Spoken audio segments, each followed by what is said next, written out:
Okay, good morning, good afternoon, good evening. This all depends on what time of day you're watching this video. I want to say welcome back to the channel and welcome back to another adventure. So last video I went up to Mount Tamal,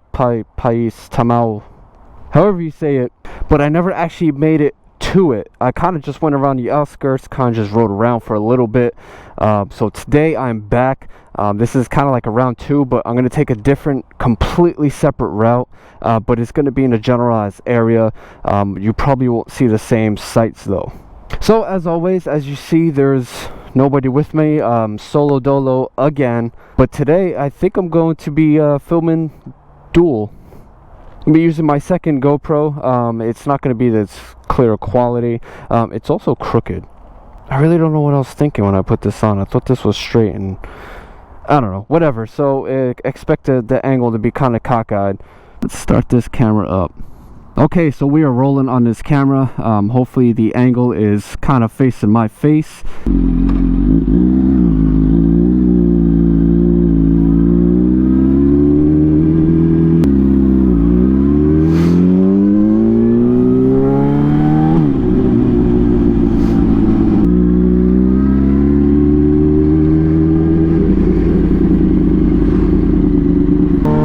People out today.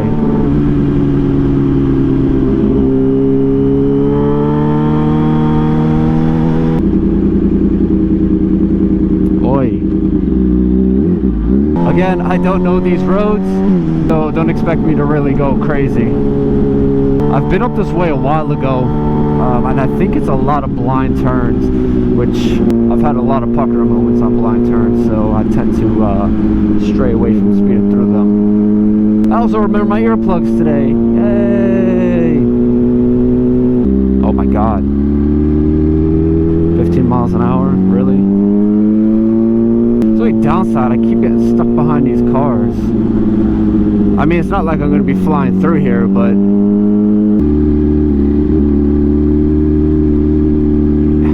people... So I have to say something before I actually really get into this video.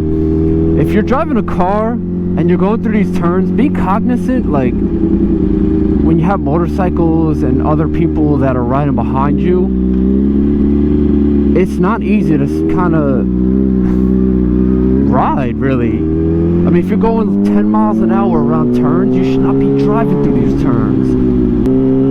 Stupid Prius.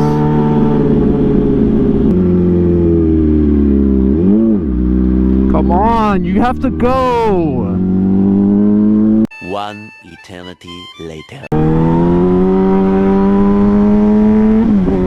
Holy shit, like I almost fell. I was going so damn slow.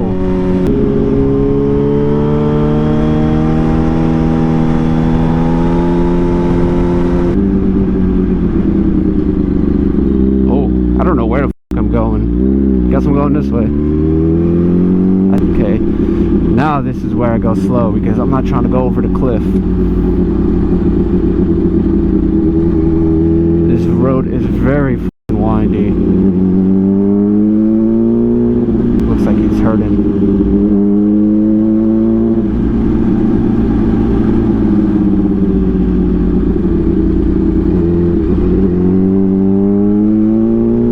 Problem with blind turns too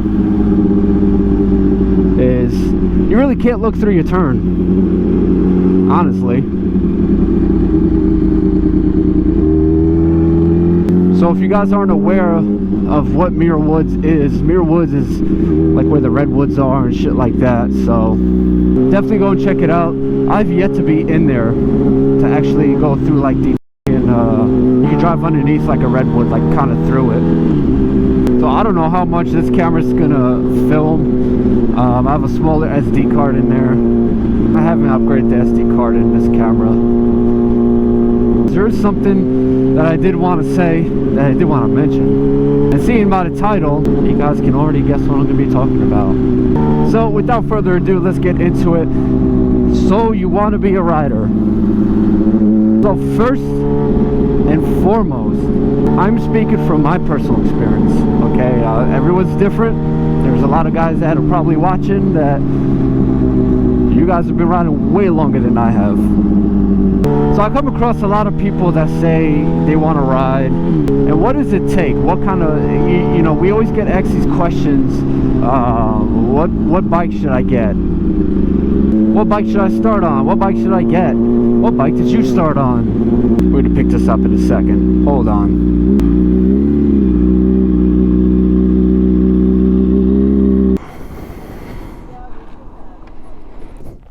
Figure, you know what? Let's have a nice little romantic day on the beach together, shall we? Yeah, there's so much people out here.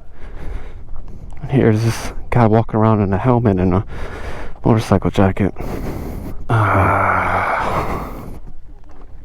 I can't even walk without there being traffic. People camping out here, like, oh, it's kind of nice over here. It's kind of nice up here. So back to the topic. People always say, you know what, I'm just gonna buy a 300. I just want to learn how to ride. My opinion is, you don't just simply jump on a bike just to ride. It becomes more of that if the more you ride. So if you're just like a commuter, then I'm all for just go out and get yourself a 300, and you should be fine with that.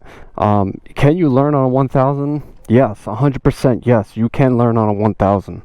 But the thing I want to say, if you're going to be an avid rider, someone who actually will ride their bike a lot, I say skip the 300, go straight to a 600. 600s are that kind of that balance point where you'll have the speed, you'll have the comfort, you'll have the power there. You can learn on a 600 just as easy as on a 300. It's all a matter of how the bike is around you. So my biggest thing is go sit on bikes at dealerships. If they won't let you sit on them, go to a different dealership. You want to sit on a bike and you want to make sure that thing is comfortable around you, because that's what you ultimately want. You don't want to just sit there and go out and buy a bike and then the bike is too high for you.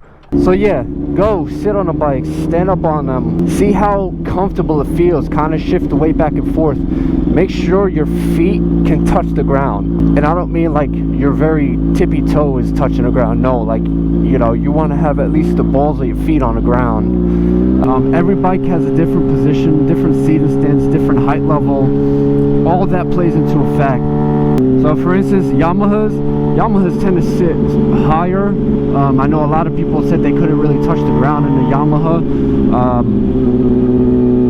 They also have more of an aggressive stance, so you're kind of hunched over a little bit more. Trail braking.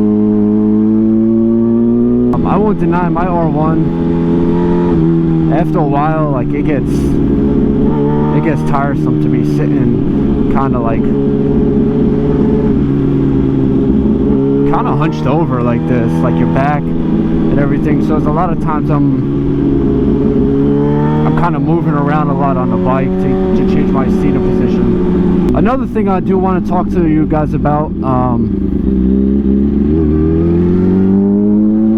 is actually get out there and ride. I see so many people own bikes and a bike just sits in their garage or something, like, and then whenever they see pictures of me out and about, they're like, oh, thanks for the invite. Motherfucker, you don't ride anyway. There's only one way to become proficient or somewhat, you know, good at riding without going on a track, obviously. This is all opinionated. Get out and ride. You have to get out on the road and actually do it. Like, find someone that actually rides a lot and ride with them all the time. Hey, when you're riding out, like I said, if you guys are in California, Norcal, SoCal, Central Cal, whatever is states is divided into 8 different continents, go out, enjoy it, especially since this weather is nice. What are you doing? Oh, Prius.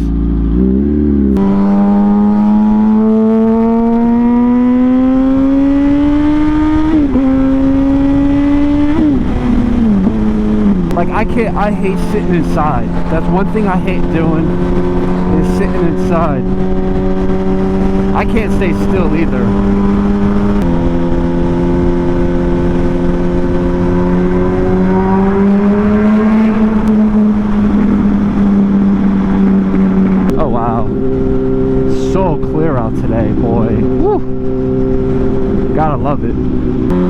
Gotta hit you with the city. You know me, I'm a city boy, so I can assure you, expect to drop your bike. We've all done it.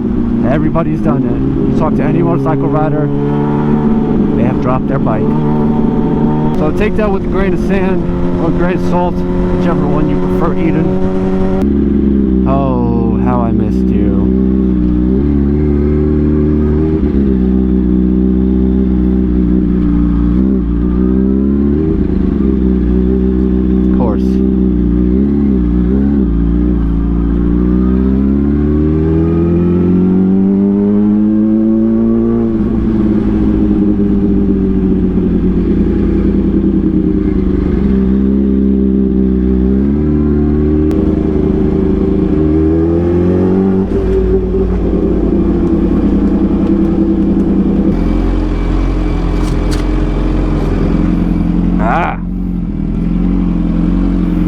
Didn't even thank me.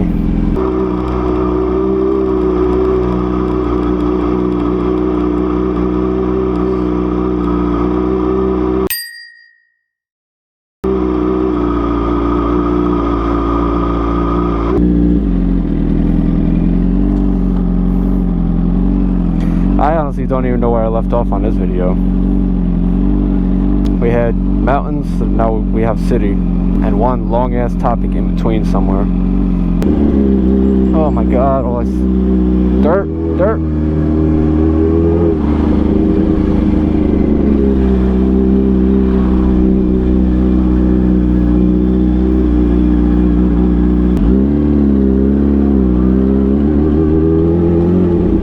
Golly.